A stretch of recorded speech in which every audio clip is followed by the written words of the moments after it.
കുറഞ്ഞ ചേരുവകൾ വെച്ച് വളരെ ഈസി ആയിട്ട് ഉണ്ടാക്കിയിട്ട് സ്റ്റോർ ചെയ്യാൻ പറ്റിയ ഒരു പലഹാരമാണ്. ഇഷ്ടപ്പെട്ടാൽ ലൈക്ക് ചെയ്യാനും കമൻസൊക്കെ അറിയിക്കാനും മറക്കരുത്. ചാനൽ ഇതുവരെ സബ്സ്ക്രൈബ് ചെയ്യാത്തവരുണ്ടെങ്കിൽ സബ്സ്ക്രൈബ് ചെയ്യാനും മറക്കരുത്. ആദ്യം ഒരു കോഴിമുട്ട പൊട്ടിച്ചിടുന്നുണ്ട്. ഇനി അതിലേക്ക് ഒരു 5 ടേബിൾ സ്പൂൺ പഞ്ചസാരയും കൂടി ചേർത്ത് കൊടുക്കണം.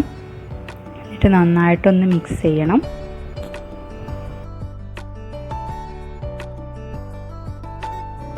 പൊടിച്ച പഞ്ചസാര ആണെങ്കിൽ ഒന്നും കൂടി എളുപ്പത്തിൽ മിക്സ് ചെയ്യാൻ പറ്റും.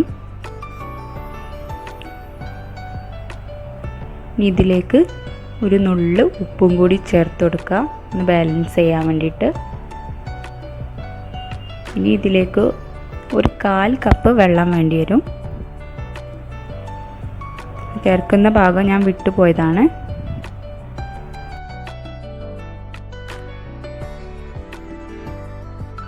ഈ 1/4 കപ്പ് വെള്ളത്തിലേക്ക് 2 കപ്പ് മൈദ കറക്റ്റായിരിക്കും. ഇനി ഒരു സ്പൂണ് കൂട്ടുകയോ കുറയ്ക്കുകയോ ചെയ്യണമെന്ന് നോക്കാൻ വേണ്ടിയിട്ട് നമുക്കൊന്ന് കുറേശ്ശെ ഇട്ടിട്ടൊന്ന് മിക്സ് ചെയ്തിട്ട് കുഴച്ചെടുക്കുന്നതാണ് നല്ലത്. ഏലക്കാപ്പൊടി ഉണ്ടെങ്കിൽ ഒരു നുള്ള അതും കൂടി ചേർത്താൽ ഈ പച്ച കോഴിമുട്ടേൻ്റെ സ്മെല്ലൊക്കെ ഒന്ന് പോയി കിട്ടും, നല്ലൊരു ഫ്ലേവർ കിട്ടും.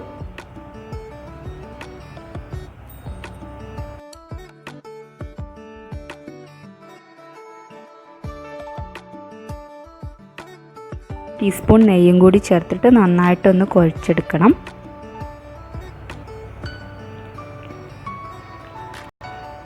ഇത്ര ഇൻഗ്രീഡിയൻസ് മതി ഇത് ഉണ്ടാക്കാൻ വേണ്ടിയിട്ട്.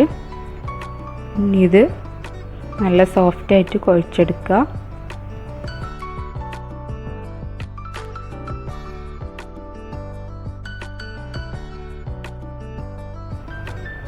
ഇത് കുഴച്ച് വെച്ചതിന് ശേഷം ഞാൻ എൻ്റെ കയ്യിൽ കുറച്ച് ഓയിലാക്കിയിട്ട് ഒന്ന് അവസാനത്തെ ഒരു കുഴക്കലും കൂടി കുഴക്കുന്നുണ്ട്. അപ്പോൾ ഇത് നന്നായിട്ട് സോഫ്റ്റായിട്ട് വരും. ഇതിനി അവിടെ കുറേ നേരം വെക്കേണ്ട ആവശ്യമൊന്നുമില്ല.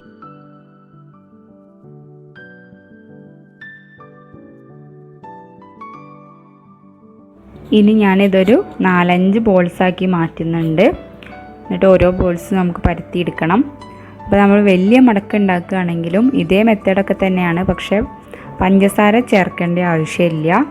ഇത് പൊരിച്ച് കഴിഞ്ഞതിൻ്റെ ശേഷം പഞ്ചസാരേൻ്റെ സിറപ്പ് ഉണ്ടാക്കിയിട്ട് അതിൽ മുക്കിയെടുക്കുകയാണ് ചെയ്യുക. അപ്പോൾ ഞാനിനി ഓരോരോ ബോൾസ് ഒന്ന് പരത്തിയെടുക്കാൻ വേണ്ടി പോവാം.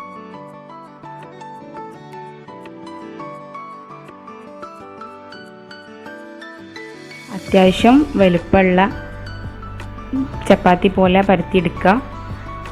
മാക്സിമം തിക്നെസ് കുറയ്ക്കുക. ഷേപ്പ് എന്തായാലും കുഴപ്പമൊന്നുമില്ല, പക്ഷെ കട്ടി മാക്സിമം കുറച്ചിട്ട് പരത്താൻ ശ്രദ്ധിക്കുക.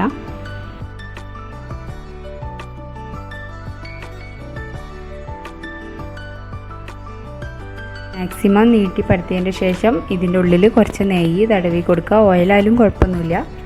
എന്നിട്ട് കുറച്ച് മൈദ വെച്ചിട്ട് ഒന്ന് ഇങ്ങനെ കുടഞ്ഞു കൊടുക്കുക. എന്നാൽ ഇത് നമ്മൾ റോൾ ചെയ്ത് കഴിയുമ്പം പിന്നെ ഇതിൻ്റെ ഉള്ളിലത്തെ ലെയേഴ്സ് നന്നായിട്ട് വിട്ട് വരും.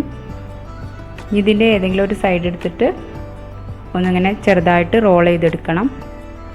നമ്മൾ വലിയ മടക്കാണ് ഉണ്ടാക്കുന്നതെങ്കിൽ ഇതേപോലെ ഈ ചപ്പാത്തിൻ്റെ മുകളിൽ വേറെ ചപ്പാത്തി അങ്ങനെ 2-3 ലെയർ വെച്ചതിന് ശേഷം റോൾ ചെയ്താൽ ഒരുപാട് മടക്കുകൾ കിട്ടും.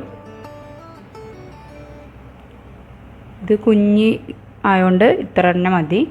ഇത് പക്ഷേ നമ്മൾ കൈ കൊണ്ടൊന്ന് റോൾ ചെയ്തിട്ട് എത്രത്തോളം ലെങ്ത്ത് വേണം അത്രത്തോളം നീട്ടാം.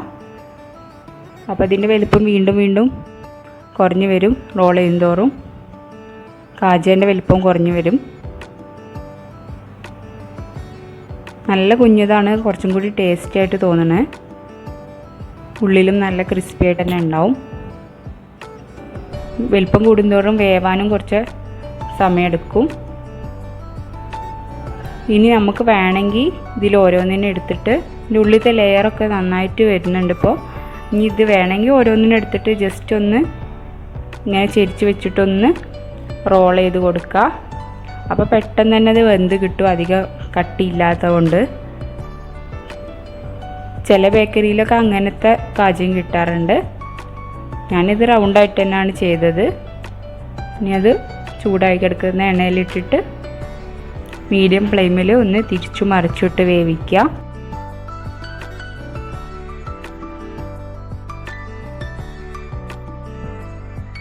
ഈ അധികം കൂട്ടിയിടരുത്, അപ്പോൾ ഉള്ള് നന്നായിട്ട് വേവില്ല, നല്ല ക്രിസ്പി ആവില്ല.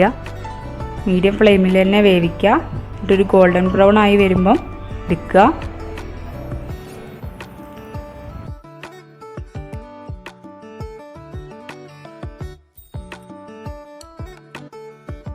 നമ്മളെ കുഞ്ഞി മടക്ക് റെഡി ആയിട്ടുണ്ട്, അഥവാ കാജ എന്ന് പറയും ചിലവർ. നല്ല ക്രിസ്പിയാണ്, ഒരുപാട് ദിവസത്തെ സ്റ്റോർ ചെയ്ത് വെക്കാനും പറ്റും. നല്ല ടേസ്റ്റി ആയിട്ടുള്ളൊരു സ്നാക്കാണ്.